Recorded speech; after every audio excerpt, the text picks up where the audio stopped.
এখনো কি আপনাদের সবাইকে চাকরি রাস্তাঘাটে ক্ষতি করবো না আমরা, আমাদের শান্তি করবো। এখনো কি আপনাদের সবাইকে চাকরি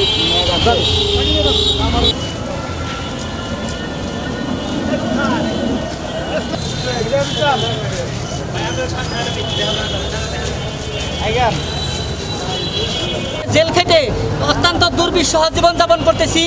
এই অন্তর্বর্তীকালীন সরকারের কাছে আমাদের প্রথম এবং একমাত্র দাবি আমাদের যাতে চাকরিতে পূর্ণবহাল করা হয়, সেই সাথে আমাদের যে সমস্ত ভাই জেলখানায় আছে নিরপরাধ, তাদেরকে আইনের মাধ্যমে তাদের মুক্তির দাবি দ্রুত সময়ের মধ্যে মুক্তির দাবি করছি। আমাদের বাবা 2009 সালে একটি ষড়যন্ত্র হত্যা মামলার কারণে নির্দোষভাবে এখানে মানে তারা পরিকল্পিতভাবে, আমাদের একটাই দাবি আমাদের বাবারা যেন পুনর্বহাল পায় এবং নির্দোষ সবাইকে যেন, যারা নির্দোষ সবাইকে যেন পুনর্বহাল করা হয়। জেল কাছে তাদের পরিবার কি অবস্থায় আছে, অসহায় তারা, তাদের নির্দোষ, যারা নির্দোষ তাদের নিঃশর্ত মুক্তি চায়।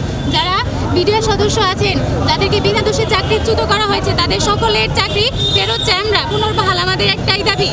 2009 সালে স্বৈরাচার সরকার এই ক্ষমতায় এসে আমাদের বিডিআরদের উপর এরকম অত্যাচার করে সম্পূর্ণ সাজানোভাবে হত্যা মামলা করে সাজিয়ে হত্যা করে, আর এই বিডিআরের উপরে সমস্ত কিছু চাপিয়ে দিয়ে তাদের জেল হাজতে দিয়ে তাদের 16 বছর যাবৎ জেল খাটাইতেছে।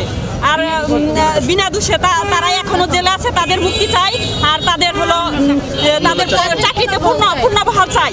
আর আপনার স্বামীকে এখনো জেলে আছে? এখনো জেলে আছে, এখনো জেলে আছেন এবং তাদেরকে নির্দোষ, তারা নির্দোষ 20 মামলায় 16 বছর যাবত ওইখানে আছে, তাদের মুক্তি দেওয়া কাছে আমাদের আবেদন তিনি যেন আমাদের তাদের তাড়াতাড়ি মুক্তি দেয় এবং আমাদের চাকরিতে তাড়াতাড়ি বহাল রাখে। 2009 সালে আমার স্বামী জেলখানায় গেছে, আর 16 বছর যাবৎ সে জেলখানায় আছে নির্দোষ অবস্থায়, খালাস অবস্থায়।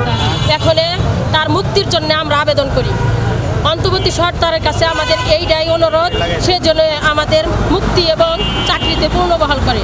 বাঁচার জন্য, তার বাপের প্রতিশোধ নেওয়ার জন্য এই কাজ করছে সে, কইরা সমস্ত বিডিআরদের ফাঁসানো হয়েছে। এটাই তার উদ্দেশ্য ছিল। নীরব বিডিআর আমরা আমাদের যে 18,500 বিডিআর চাকরিচ্যুত করা হয়েছে তাদের চাকরিতে পূর্ণবহাল করা হোক। এবং এটা প্রধান উপদেষ্টা, স্বরাষ্ট্র উপদেষ্টা এবং আইন উপদেষ্টা, এদের কাছে আমাদের জোরালো দাবি আমাদের চাকরিতে পূর্ণবহাল করা হোক এবং পূর্ণ তদন্ত করে এই সরকার, এই হাসিনা স্বৈরাচারী সরকারের বিচার করা হোক। তার ফাঁসি চাই, তার ফাঁসি হোক।